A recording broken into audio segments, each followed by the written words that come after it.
See, the thing is, for me, and I'm sure you're the same, I cannot, just cannot fathom the arguments for having guns in America now. No. Obviously they have their amendment, the Second Amendment, that allows them to carry a firearm or possess a firearm for hunting and defending their home, right? But obviously that is out of date, and we'll come on to that. But people, obviously a significant amount of Americans, believe that they should be able to keep guns. And after occasions like that, like the school shooting, like Vegas last year, I do not understand how they cannot get that the guns are the issue. Because they always say that, oh no, the guns aren't the issue, it's mental health, or it's violent people. Violent people will always be violent. But the thing is, I don't think you can argue with this. You take the guns out of those situations, it's not a situation anymore. Violent people might be violent. We have violent people here that, might use knives or something. You get freak terrorist attacks. But since Dunblane in 1996, I believe, there has not been a school shooting in the UK. And that's because after that point, there was a much stricter grip on guns and obtaining guns. We don't have that problem here because the guns are not there. And that's my point. If you take the guns out of the situation in America, you do not have shootings. Simple as that. If there isn't a gun, there isn't a shooting. Exactly. And, it's a very easy argument to make when anyone who is very pro-gun is confronted with it by a British person. They go, well, you still have terror attacks, people, you have acid attacks, you have knife crime, you have this, you have that. But show me an acid attack or a knife attack that can kill 17 people in a matter of minutes. It does not happen. And it's appalling. And the fact that it's children's lives predominantly that seem to be at risk, it's harrowing almost. It seems like something out of a dystopian novel that politicians would be arguing about gun control before these people are cold in their graves, essentially. And the thing is, they won't even open the conversation though, because since the Florida shooting, they have discussed, they had a vote whether they could debate gun laws again. They unanimously voted no. So they're not even discussing that the guns are the issue. And to clarify, that's Florida state legislation. That's not for the US. But they literally, as victims of the school shooting looked on, they said, no, we're not talking about gun control. And they shut it down before it even became a debate. I don't even really know where to start. There's so many points to the argument. It's just common sense to me, Yeah. It just makes sense. I will give a pinch of credit where credit is due to Donald Trump, because there is not much to give. But he has, even since the shooting, said that bump stocks, which allow semi-automatic weapons to fire like automatic weapons, he says they should be banned. And he has said that the age restriction for buying an AR-15, an assault rifle, should be 21, not 18. So he has come out and said we should take these regulations. Not nearly enough, not by any stretch of the imagination. I don't see why assault rifles are needed at all. They're killing weapons for killing people. For the army. So maybe that's a good place to start, is with the Second Amendment and why they think they need guns based on the Second Amendment, because that is the right to bear arms, to hunt, and to defend your home. It came about, it was written in a time period where the Americans were quite often under threat of invasion or reinvasion, and quite often under the threat of foreign soldiers coming into their homes. It was an actual threat of a foreign soldier invading your home, and you can have a gun. And by the way, back then it would have been a hunting rifle. It was probably bolt action. No, it was even before that. It was takes maybe 1-2 shots a minute because you have to Yeah. pull the gunpowder Yeah, in. it would have been gunpowder and stock and barrel. But yeah, so that's the kind of level of guns they were talking about when they wrote the Second Amendment, and the fact that people still use it to defend gun control laws.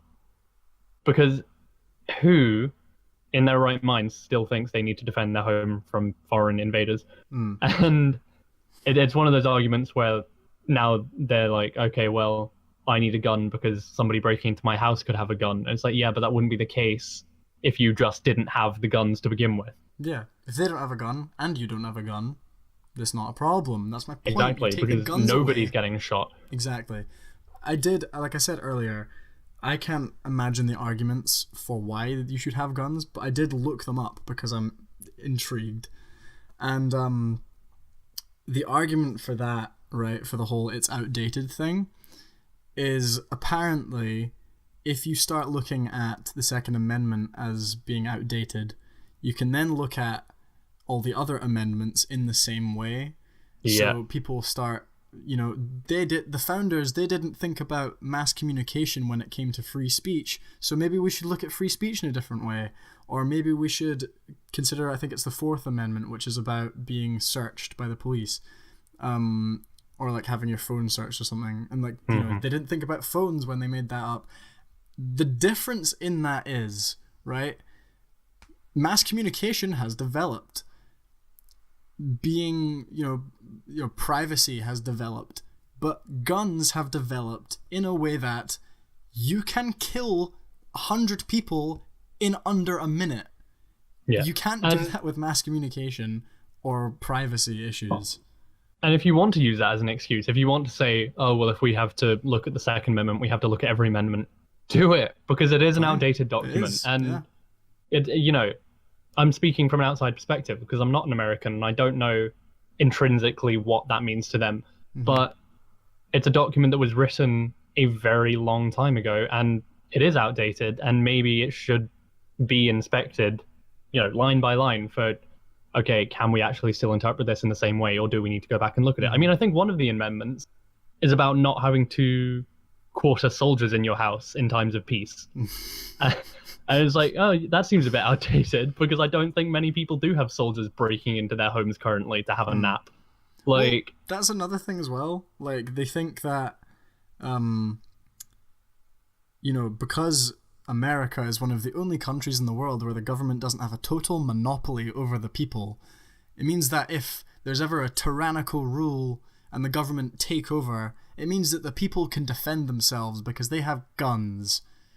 And it's like, no, because that's not how guns work.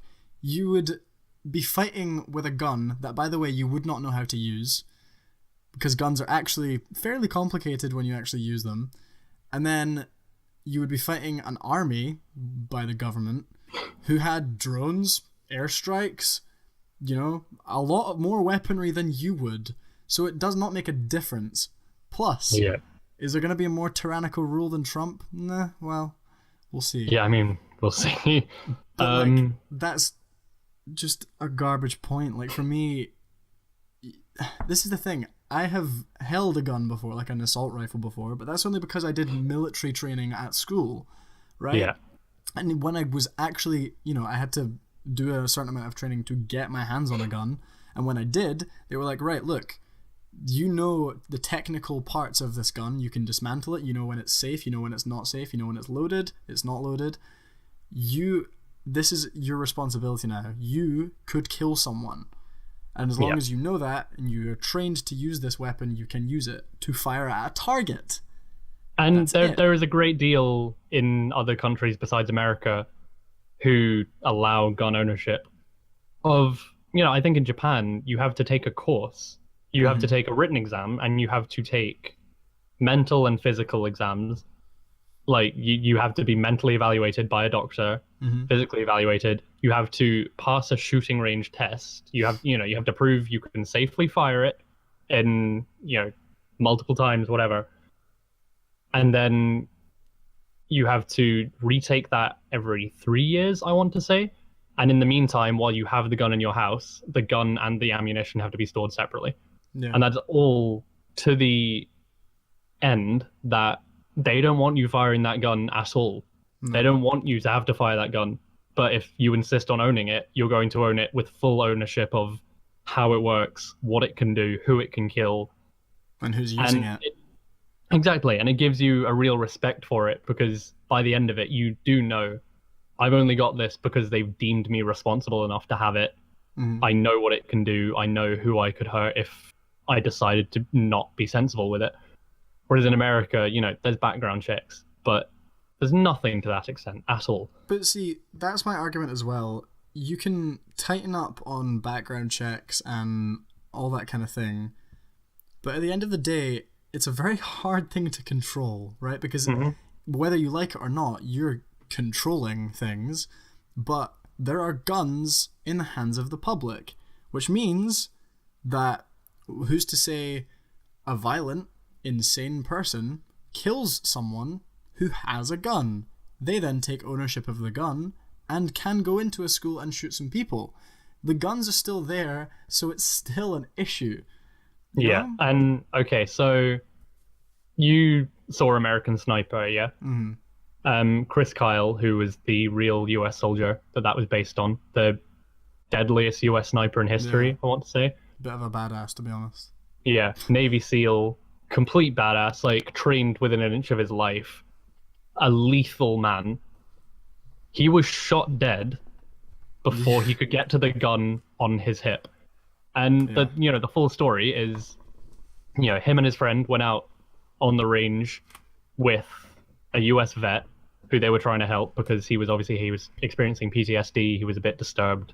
They wanted to try and help him, and Chris Kyle's way of doing this was taking vets out on the shooting range, letting them fire guns, letting them kind of speak through their experiences.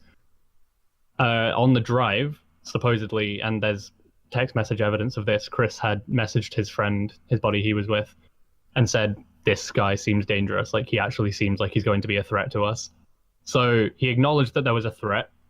He was a well-trained US Army vet, one of the most lethal in history. He had a gun, and his friend had a gun on their hip, and they were both shot dead before they could react. And I just think, if that is the case, if it is that extreme, that somebody mentally disturbed can do that to somebody who knows and is trained to deal with the situation, why do we think we're putting guns in the hands of teachers? And can you imagine? Even. No, exactly. Think of the kinds of teachers you've known over the years. Can you think of one of them who, in that kind of situation, would immediately say, "Yeah, I'm going to march into the danger, gun cocked"? And by the way, kill someone in front of a classroom of kids. Exactly. How traumatic like the trauma experience is that? Yeah. I think it comes down to like a quote. I think Jim Carrey. I think that said it. To find true peace, you have to let the armor go. And for me, that's what this is. It's like, there will always be violence because that's just what people are like. It's humanity. But you let some of that armor go, you're allowing yourself to live in a more peaceful society. Yeah.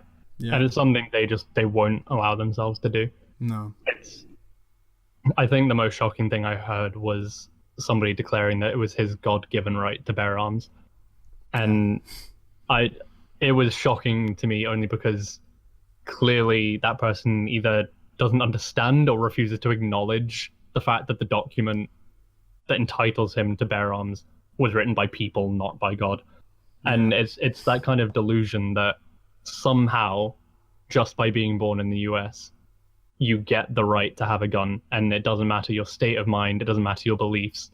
I was born in the US, I'm a legal citizen, I have the right to this. It's an entitlement, and it's appalling, to be honest.